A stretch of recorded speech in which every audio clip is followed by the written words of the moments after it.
Time to welcome a guest. Who we got today, Poppy? UFC fighter Chael Sonnen. This guy's a lunatic. He's a crazy person. He's controversial. He's colorful. He's fun. He wants to fight Anderson Silva for his belt, but first he has to get by Michael Bisping Saturday, UFC, Fox 2. Let's talk to this crazy person. A lot of guys can be fighters, but only one can be champion. And maybe I'm wired a little bit differently, but that's the way it goes. Well, correct me if I'm wrong, but isn't Silva the champ? Yeah, I will correct you. You are wrong. Who would be your tag team partner in WWF, old school style? If you needed to pick a partner, who you picking? So, how's everything with you today? How is your day going? Are you doing all right out there? I'm doing You're out great. there in like New Mexico or Montana or something like that? Some godless part of the country. Where are you guys located? Miami. It's not godless. Where are you? That's right. Going to Miami. Da, da, da, da, da, da. Yeah, that's a good song. Good for you, man. You made it on the radio. How'd you get like this?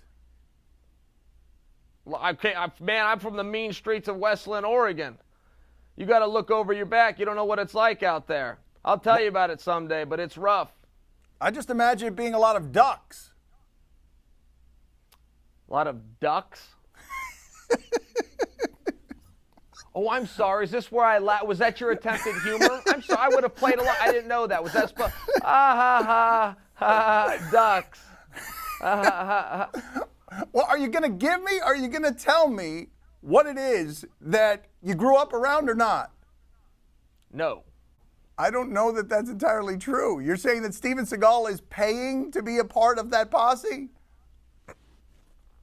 What is this? Like I say something, then you repeat it to make sure you heard. This whole thing's being videotaped. If you need to go back and rewatch it on your own time, do it. But for now, for the sake of the viewers, they get the world's smartest man for roughly 100 more seconds. Give them some new topics. How many more fights do you think you can lose and still be such a big draw? Oh, Dan, come on, you're asking me. Why would have I ever thought of things like that? I don't have any idea. How long are you going to hold a pen in your hand and not write anything down? I mean, what are we going to do, go back and forth and ask each other stupid things? Chael, am I wrong when I say that you've been unusually respectful to John Jones? I'm not used to hearing you this way. Well, Batard, I don't have all the details, but if you said it, you're most likely wrong. What was your reaction when you read, if you did indeed read, the Deadspin article pointing out that you're something of a race baiter? I don't know what that means. Did you read the article? No. All right, part of the article, what the race baiter means is that you play on stereotypes to point out that you're the white guy and you sort of go after the black guys, whether it's Anderson Silva or John Jones, in a stereotypically cartoonish way. I don't know what to say. I would resent that. I'm not sure that's very unfounded. When's the last time Chael Sonnen cried during a movie because, the emotions were tugged at? Are you race baiting me right now? Do you have something against blue-eyed Germans, Dan? I'm not race baiting you. I'm asking you a question. Give me something, It sounded like Chael. race baiting. It's based on fallacy. It's what we call the straw man fallacy, Dan, and it sounds like race baiting to me. Again with the race baiting. You gave me nothing, Chael, on the race baiting question. You gave me nothing. Certainly you've seen the article. You gave me nothing on that. There was no depth. There was no answer there that summoned any introspection. That's right. Correct. Good summary, Dan. Well, it had to be hurtful. I'm glad you're paying attention. See, now we're getting somewhere. We started a little slow, but now I see you're paying attention. Well, it had to be hurtful to you, though. It had to read that had to. I'm being presumptuous, but it had to hurt. I didn't read it, Dan. I've never heard the term until you just used it today. The things that you said about Brazilians, for example, Chael, where you're saying that while you were playing with computers, they were playing with mud. You understand how it is that some of that would be taken as race baiting. Do you not? No? Dan, I've got a degree in sociology from the University of Oregon. Apparently you do not, because you're greatly mistaking race with ethnicity with nationality. If you said that I said it about Brazil, which is not a race, it's a nation, then you might want to run the tape back and not air this, because you're going to look foolish in the presence of a genius.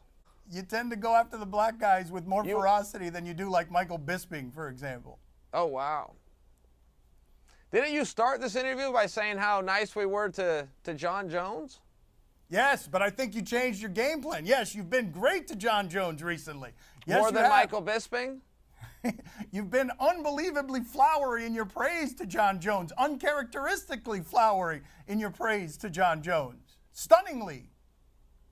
All right. You've been on the show more than anyone ever. Congratulations on that. Third interview for you. I'm very pleased about this. You deserve Third interview in sports' most unwatched broadcast. Wow, look at me. You are my favorite little product of nepotism, though. You really are. I do. I'm riding you. I'm riding you to glory. I think it's all over, though, after this next fight. I think it ends Oh, after the wait, Jones. good for you, Dan. Good for you for sharing your opinion with us. You're right so often, after all. Cloaked in success of your fancy set down there with the blinds in the background and a small picture. Look like you're doing well. Thank you, brother. It's literally always a pleasure. Thank you. I literally could never say the same, but you are welcome.